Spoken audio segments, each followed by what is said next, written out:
Voltamos a trazer capítulos de Tokyo Revengers. Isso porque finalmente retornou para o cenário da guerra atual, porque acabou todo tipo de flashback do Sano Manjiro, porque pelo menos isso a gente recebe. Mas vocês vão entender melhor tudo o que vai acontecer vendo esse nosso review no capítulo 266, que para minha infelicidade começa com mais um flashback de como foi que o próprio Mike conheceu o nosso protagonista, lá nos primeiros capítulos, bem antes, há muitos séculos atrás. E era como se ele estivesse ficando encantado com a coragem que o Takemichi tinha e viu que desde aquele dia, sabendo mesmo assim que ele não era forte e nem nada parecido com aquele tipo, sendo que desde antes falou que ele gosta dos tipos mais fortes. Porém, mesmo assim, o Hanagaki sempre estava de pé, mesmo machucado, perdendo e chorando,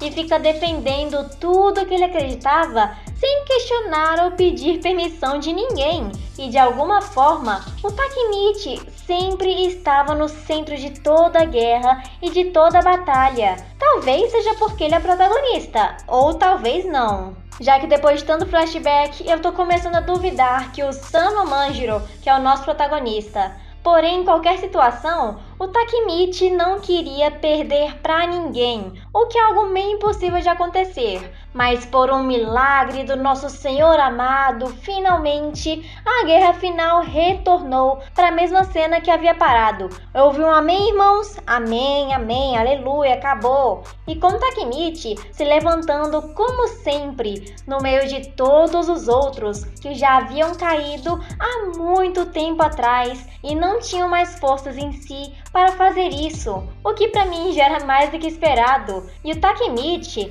não tinha levado um chute tão forte como os outros, que ele levou longe da sua nuca, ao contrário até mesmo do Sanzo, que levou um e desmaiou na mesma hora. E o Mike faz a mesma pergunta que eu faria: por que diabos ele ainda tá de pé, sendo que tá todo lascado? Sabemos que ele não tem chance alguma em uma batalha de 1 versus 1, mano a mano, contra o Mike invencível. Ele não é chamado de invencível por nada não. Mas como é o Takemichi, ele fica repetindo sobre as promessas que ele fez ao longo de todo o mangá, tanto pro Sano Manjiro do futuro, quanto pro Baji e pro Draken, que ele iria tomar conta da Toman e também, principalmente, do próprio Mike. E é por isso que ele foi avançando como se não tivesse outra opção na direção do Todo-Poderoso e confrontar o Sano Manjiro.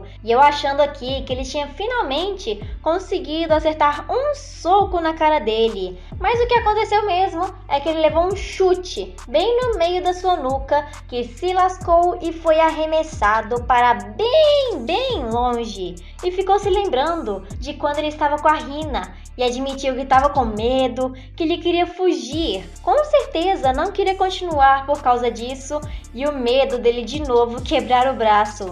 Mas agora ele não tinha medo nenhum, como se tivesse jogado tudo fora facilmente e vai continuar lutando até não aguentar mais o seu corpo.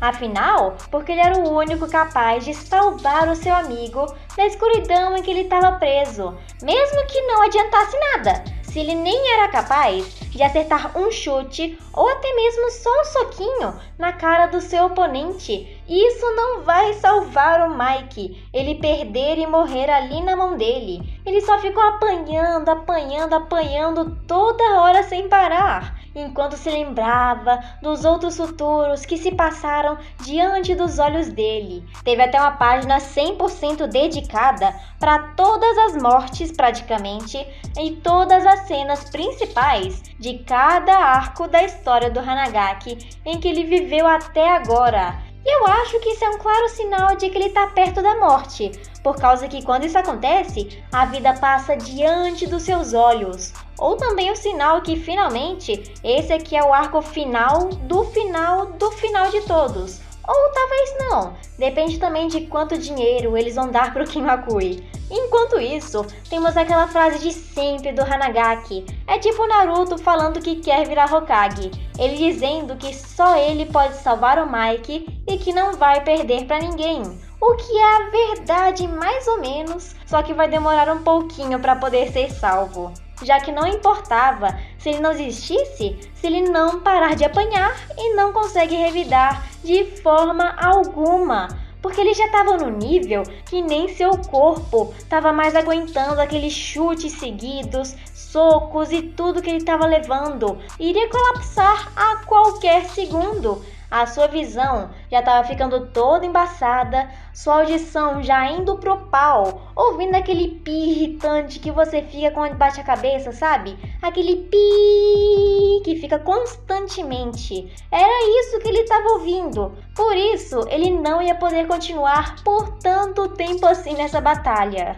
Mas adivinhem só, ainda assim ele se recusava a desistir de salvar do Mike e ia correndo na hora dele para avançar e mais uma vez tentar dar outro soco. Porém, nesse mesmo momento, aconteceu algo que eu não esperava. Ele teve uma visão do futuro sobre qual seria o próximo ataque do Sanomanjiro e onde que ele iria atingir, bem no meio do pescoço dele e fazer ele sair voando de uma só vez. E ficou pensando, quando é que essa visão vai acontecer? Sendo que meio segundo depois, aconteceu de verdade. Um chute em menos de meio segundo depois dele ser acertado. É como se aquela visão do futuro estivesse atrasada, porque a maioria das visões só acontece um bom tempo depois dele ter visto, ou raramente, como aquela situação do Sanzo Haruchiyo em que ele desviou da espada, que foi praticamente a mesma situação dessa aqui.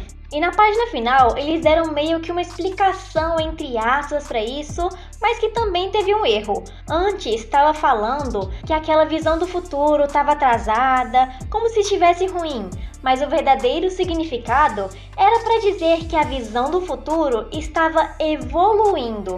Para mim tá mais que retrocedendo, por causa que imagina, só piorou a situação do Takemichi. Mas o que eu acho que eles quiseram dizer é que a visão do futuro tá ficando mais curta, como se pudesse ficar um pouquinho à frente da batalha para ele saber o que fazer com os golpes do Sanomanjiro. Não vai tornar ele mais forte, mas vai fazer ele impedir os golpes e desviar um pouquinho antes. Meio útil se vocês pararem para pensar. E para quem já acompanha o canal e sabe que a gente faz Shumatsu no Valkyrie, bem que isso me lembra muito o Buda, com a visão do futuro que há alguns segundos ou meio segundo na sua frente para enfrentar algum inimigo que possa ou não ser mais forte do que você.